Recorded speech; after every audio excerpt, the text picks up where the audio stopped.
prestasi itu 1000 langkah ku pacu. Ya cepat lari, Ya aku lari. cepat lari. Tunggu ku tarik nafasku, ku basuh dulu wajah ini. Ayo lari, Hei tunggu dulu. ayo lari. Tak dapatkah sejenak hentikan ambisimu? Lihatlah pelukku, tengoklah hatiku.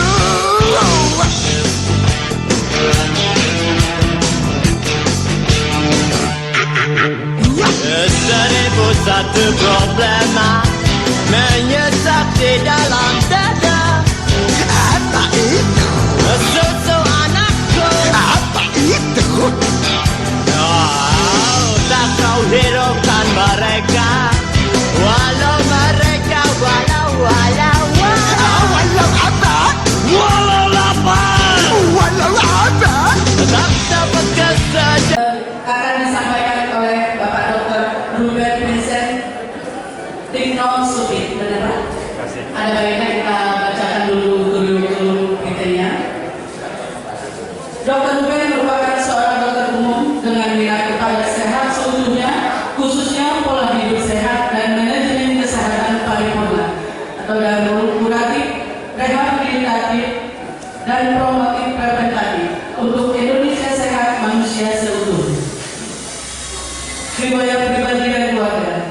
Dr. Ruben lahir di Manila, Filipina pada tanggal 2 Januari tahun 1962. Menikah dengan Desi Ipon Tambani pada 11 Juni tahun 1991. Memiliki 2 anak. Pertama, Ellen Grace yang lahir di Montreal, CLUSA pada 2 April tahun 1992.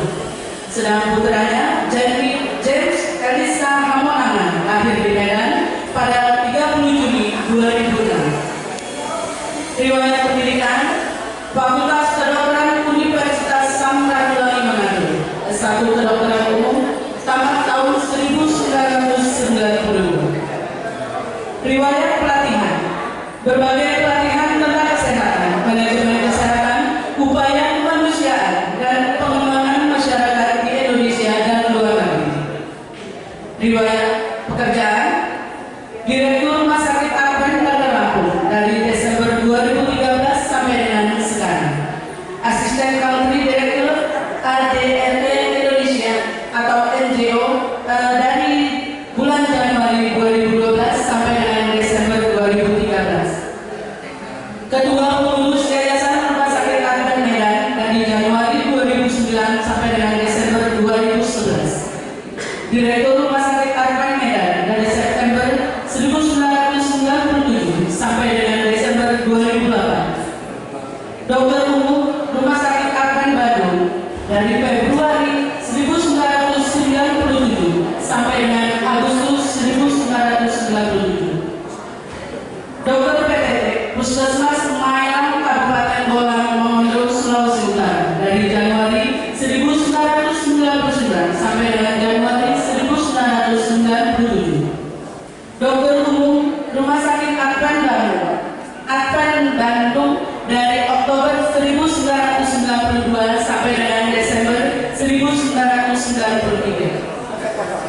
Pengabdian pelayanan peminatan sebagai pembicara kesehatan di seminar dan media massa, khususnya sehat seutuhnya dan pola hidup sehat.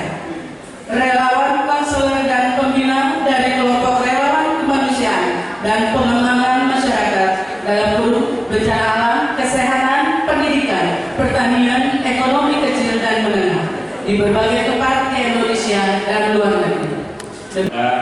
Bisa melaksanakan sesuatu yang baik untuk saya. Saya mengingat pesan Bapak bahwa kualitas Indonesia itu adalah pendidikan, kesehatan, dan ekonomi. 3 unsur utama. Semoga ini akan menambah saya punya hasanah dalam membawa ceramah-ceramah lainnya. Masih bawa kami dan Ibu ya. Baiklah, izinkan pada saat ini kami untuk membawakan mengenai patient center care dengan berfokus pada yang namanya sekarang functional medicine. Saya akan terangkan sedikit mengenai functional medicine ini sebagai salah satu pengembangan lebih lanjut perluasan perbaikan terhadap sistem medis yang ada pada saat ini.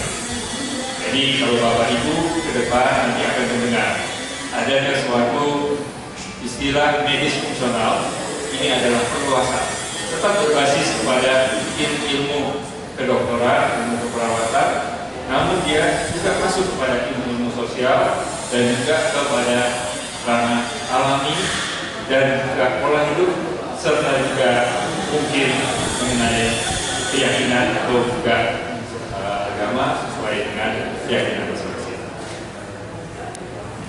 Izin boleh mau ke bawah biar kelihatan selainnya. Jadi fungsional medicine ini adalah suatu perluasan daripada kedokteran atau ilmu medis yang tradisional atau konvensional. Karena fokusnya ini adalah kepada manusia yang sebetulnya. Dan metode diagnostiknya ini selain menggunakan yang konvensional menambah. Yaitu kalau nanti saya terangkan sebentar bahwa saya sudah 25 tahun berkiprah menjadi seorang dokter umum dan menggunakan cara yang biasa kami buat. Namun di dalam fungsional medicine ini menggunakan waktu lebih lama dengan pasien karena mengeksplorasi bukan hanya tanda gejala dan struktur susunan fungsi tubuh yang terganggu, namun harus tahu akar permasalahan atau root cause-nya. Ini adalah kausa atau faktor-faktor risiko yang membuat orang itu sehat ataupun sakit. Kemudian metode terapeutik daripada fungsional medicine ini menggunakan pengobatan yang ada lazimnya di klinik dan rumah sakit, namun dia menambahkan juga terhadap faktor-faktor kausal tadi, sehingga ada pengobatan yang tidak perlu obat, namanya fisiologi, yaitu dari sel kulit alami yang biasanya pengobatan yang sekarang disebut penyehat tradisional menggunakannya pola hidup, hubungan sosial, dan bagi orientasi kepada sehat, paradigma sehat. Sedangkan kedokteran konvensional pada umumnya berorientasi kepada sakit, supaya sakit itu bisa sembuh. Kalau fungsional itu juga sangat memerlukan tradisi dalam. Terus ada juga leukemia, kelainan sel darah. Kemudian juga pasien-pasien tadi yang sudah dibilang oleh Dr. Ubed, misalnya defisiensi pasien-pasien HIV. Bapak Ibu sekalian, di Lampung harus hati-hati sekarang makin banyak pasien-pasien HIV. Ya, jadi tidak untuk dijauhi, tapi kita juga harus berhati-hati. Ya. Kemudian kelainan yang lain misalnya hemofili, meskipun datanya tidak terlalu banyak, tapi sebenarnya mungkin ada pasien-pasien yang hemofili. Ya, ini pasien-pasien hemofili itu baru akan terjadi masalah kalau dia melaksanakan pembedahan. Misalnya nggak boleh lagi pakai kantong kresek, jadi harus ada tempatnya, boxnya. Karena darah itu bukan cairan infus yang seperti expired yang lama, Bapak Ibu sekalian. Dia umurnya pendek-pendek, ya. Sel darah merah itu donor darah itu harusnya donor darah sekarang.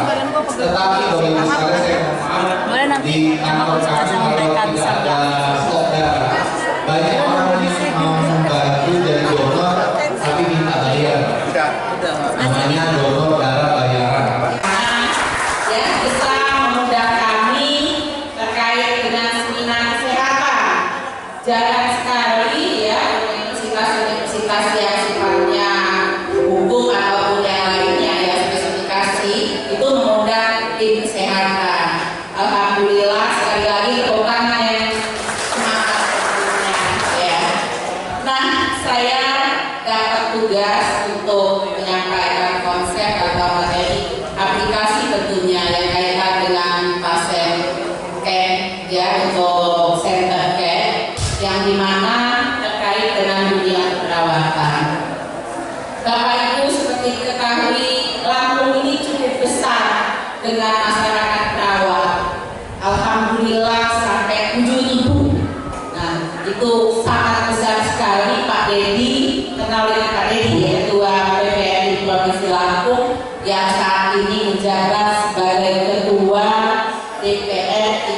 Provinsi Lampung. Siapa yang nggak kenal semua tentunya ya. Tepuk tangan juga buat Pak Dedi. Promosi sekaligus ya. Alhamdulillah 7.000 banyak sekali. Mungkin kalau dibandingkan dengan dokter ya Pak ya, Pak Adit, cuma berapa Pak di Provinsi Lampung jumlah dokternya? 1.200, berarti seperapanya ya kalau 7.000.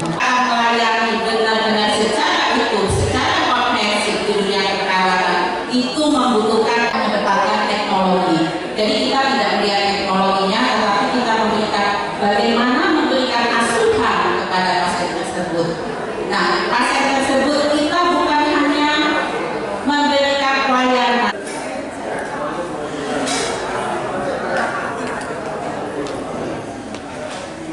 Diberikan kepada Dr.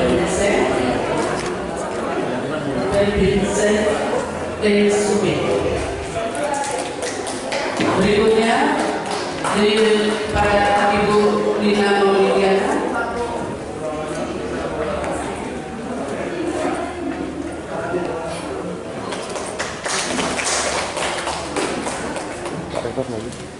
Selanjutnya kembali Pak Rektor memberikan cendera kepada Bapak Dr. Aditya Yudhyono dan Ibu memberikan sertifikat.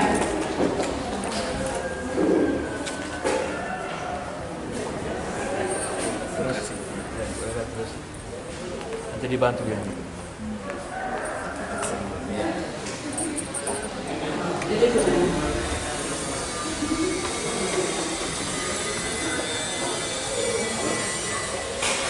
Kembali kepada Dr. Aprina S.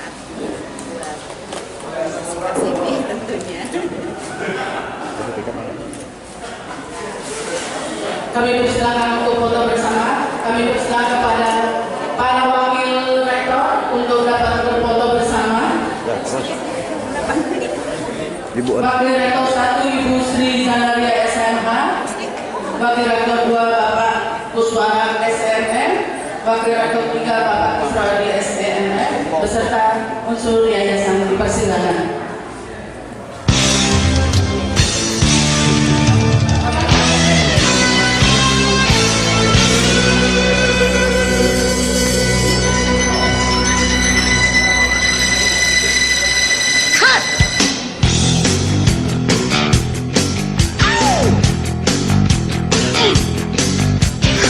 Kejar prestasi itu 1000 langkah ku pacu. Cepat lari, Ya aku lari. cepat lari. Tunggu ku tarik nafasku, ku basuh dulu wajah ini. Ayo lari, Hei tunggu dulu. ayo lari. Dapatkah sejenak